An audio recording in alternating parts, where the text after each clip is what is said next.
So, the 5-star standard character selector will be back in version 6.0. I will quickly talk about each of the standard banner characters, their constellations, and their relevance in the current Genshin content.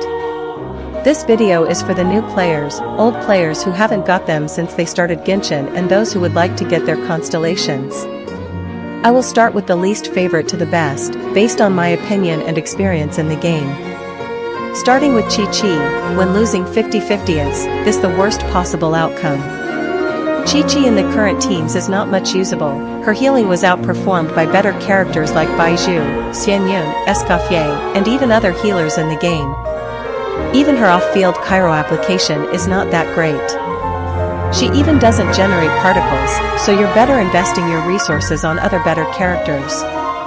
Her cons just give her more damage, but she even doesn't deal much damage to begin with. Next is the Batman of Teyvat. Dialect, he got a pretty big upgrade with Xianyun in Melt and Vape Plunge teams. With a good plunge build, Dialect will deal big impressive numbers and may just work in single target content. He may work in Stygian Onslaught and Abyss for the whales, but not much for F2P players. His cons work on his normal teams but not much for his plunge teams. With AC6 gaming, it's not worth building Dialect, unless you are a Dialect fan and would like to get his cons. He has relatively strong teams, but he's definitely not a character I would recommend to someone who doesn't particularly like him. Up next is Mona. Right now with Noblis set and Thrilling Tales Catalyst, she is a good buffer for your attack scaling and freeze teams. She is a good addition to freeze teams, but there are other characters like Farina and Yelan, who perform better than her. She also gives a 60% damage buff, but it only lasts for 5 seconds. Farina outshines her, but if you don't have Farina, you may settle for Mona before you get her. C1 buffs reactions, which is slightly good. Her other cons don't really do much for her damage. C4 gives 15% crit rate when her bubble explodes, which is quite useful. Another standard Banna character is Jean. She is a good healer but got replaced with Xianyun, who heals and lets your characters plunge. Her skill lets you pick up small enemies and deal fall damage when dropped, but it's not really useful in hard content like Abyss or Stygian Onslaught. She is still relevant in Farina teams for the healing and residential shred while on VV, but if you have other good team healing characters like Xianyun, she is not worth it.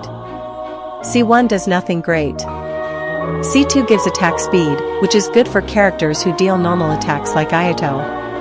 C4 is pretty good, it gives 40% Anemo residential shred, but opponents must be inside her burst circle to work, and it may be difficult to keep small enemy within it. It works better for bosses and large enemies. C5 doesn't really do too much, and then C6 gives you damage reduction inside your burst, which is some good defensive utility. Some of her cons are great and she is still useful at C0, but only get her if you need her or really like her. Next is Dihaya. She is a character who doesn't do much on field damage but offer interruption resistance to your active character while inside her circle. She does apply pyro periodically on enemies, so she lets you vape on characters like Molani and maintain burning on Kinich teams. She got better in Natlan, but we will just have to wait and see if she will still be relevant in nodkri. She is one of the standard characters that gain more from her constellations. C1 is good. C2 helps her off-field pyro application. It extends a duration for interruption but not pyro app. C4 is energy, and healing on her ultimate. C6 is really good. It increases the damage on her ULT by a good percentage. The next two characters I'm going to talk about is Kuching and Tinery. With the upcoming release of nodkri, which will bring about new elemental reactions like Lunar Charge and Lunar Bloom, I am excited to see if they will get an upgrade or just remain the same. Kuching is a good character, who got better with release of Aggravate and Sumeru. She has good electro application, and for those who already have her and built her, we will just have to wait to see if she will be relevant in nodkri. Her C1 is fine, but unfortunately it shares ICD with the skill itself, so it doesn't actually get you one more Aggravate. C2 is quite useful since it gives you some energy. C3 and C5 don't really do too much, but it's still fine cut, it gets you a little bit of AoE damage. C4 gives attack, which is a good boost to her damage. C6 also gives some damage percent. From her C0 to C6 is noticeable, but it's not so huge that she's a great character. Relatively, she is still a good character at C0, so if you want her, get her for your account. Tighnari at C0 is a good character. He also does well in quicken teams. He is the most powerful character on the standard banner, but that's my own opinion. He is F2P friendly and get better with good weapon, good artifacts, and constellations.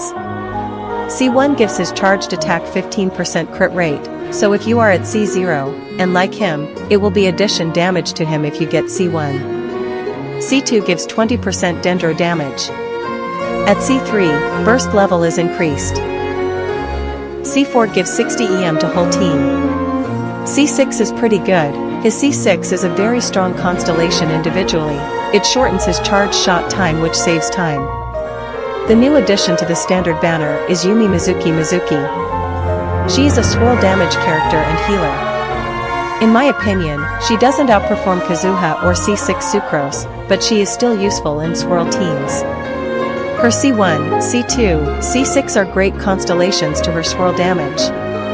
Overall, she performs well in swirl teams at C0 and gets even better with constellations, but not a must-pull for your account. She just may perform well in lunar charge teams, which seems to be the meta in nodkri.